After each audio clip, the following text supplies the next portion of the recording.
If you want to add countdown timer to your System.io websites, it's very simple. Just navigate to websites and sales funnels. I already created a page where I can show you how to add the countdown timer.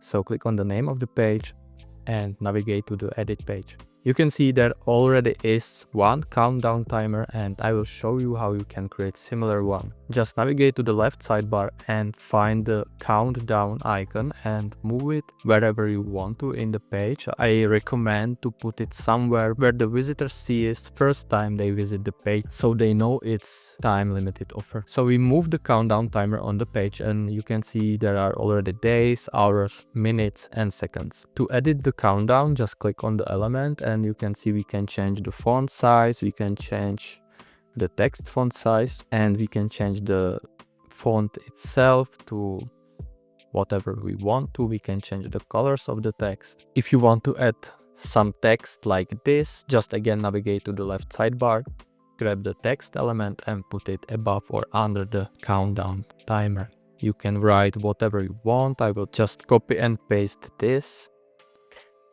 We can make it bigger.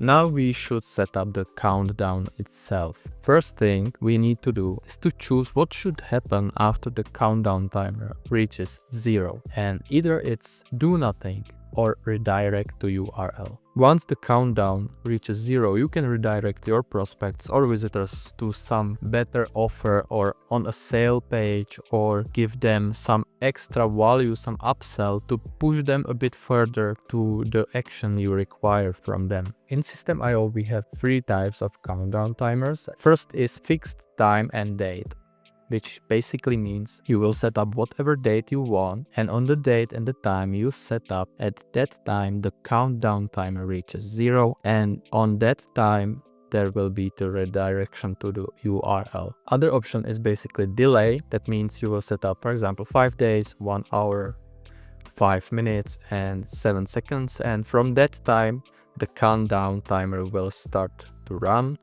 And again, when it reaches 0, there will be a redirection to URL. And the last option is daily, and that means you will set up, for example, 10 p.m. and if you set up 10 p.m, that means every day at 10 p.m. the countdown timer reaches 0. And again, there will be automatic redirection to URL. We also have one last option, which is same as deadline funnel settings. To explain this, we should go back and we should go to deadline settings. There's a button enable deadline feature, and basically that means I can read it for you. The deadline page feature is used to push prospects to take advantage of an offer. You will have the option to define a time frame after your contacts has opted into a funnel, and at the end of this period, all the pages of the funnel will redirect to the page of your choice. You're only able to use the deadline feature on order form and sales page funnel steps. All other steps are available as the funnel steps to redirect to after the deadline has expired. That means if you have some prospects or visitors that already opt in into your page, you can set up a deadline feature so you can build a bit more urgency and give them, for example, 2 days to do the final step and buy or whatever is the goal of your page. So guys, this was very short tutorial, and if you like the video you can subscribe or like, and I will see you in the next one.